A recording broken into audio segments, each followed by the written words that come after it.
Moving to the next step. Step number 6 is to check for punching shear or two-way shear. See, we first have to locate where the critical section lies. See, for two-way shear, the critical section always lies at a distance of half of the thickness of the footing from the face of the column. Here we got the thickness of the footing df as 310 divided by 2 gives you 155 mm. At a distance of 155 mm from the face of the column, all around the critical section will be laid. Now, in order to locate the critical section, we need to draw the plan of the footing along with the column. So let us draw the plan of the footing first.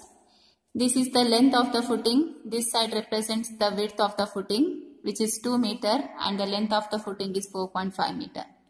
Within the footing, two columns are acting, or the footing carries two columns. One is the column A, other is the column B. Here, the size of the column A is 300 by 300 mm, which was given in the question, whereas the size of the column B was 400 by 400 mm.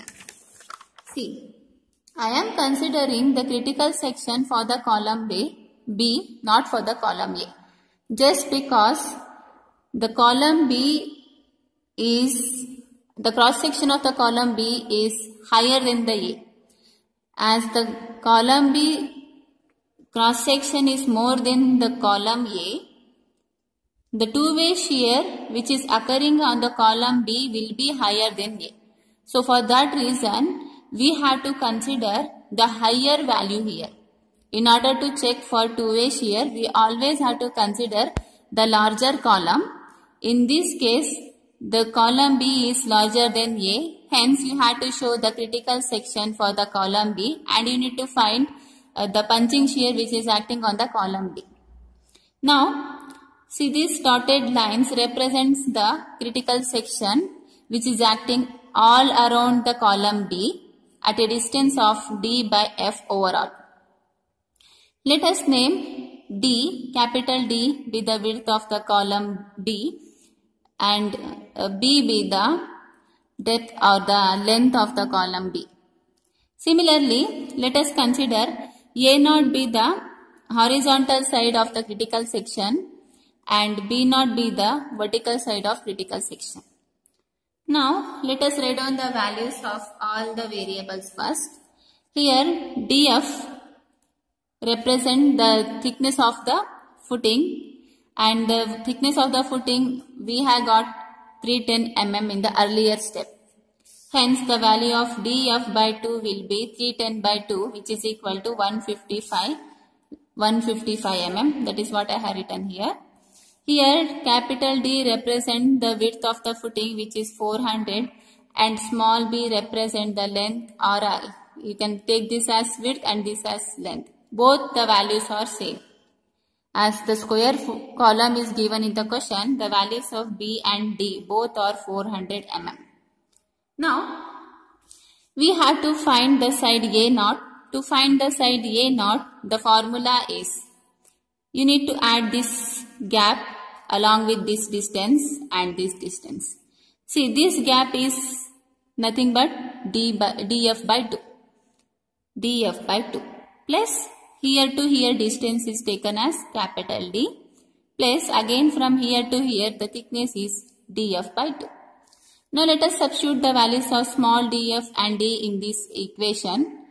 On substituting and on solving, you will be getting the value of the side A0 as 710 mm. You convert this in terms of meter by dividing the value with 1000.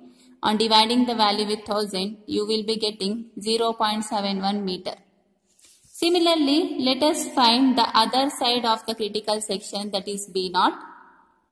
To find this, the formula is, see, the side B0 you will be getting by adding this side plus this distance plus this distance. Now this distance is written as df by 2, plus from here to here the distance is taken as small b, plus from here to here the again the distance is taken as df by 2. Now you substitute the values of df and d in this equation.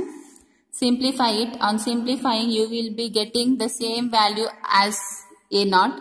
The value of you will be getting is 710 mm.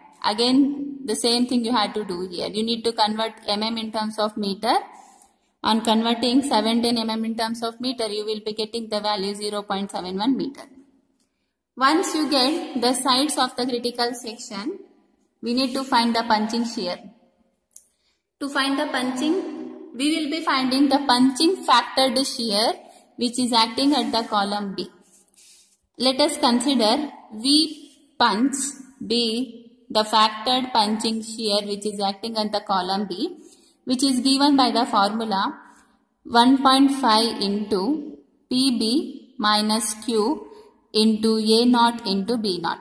See, the actual formula for punching shear is PB minus Q into A0 into B0, and we are multiplying this formula with the factor of safety 1.5.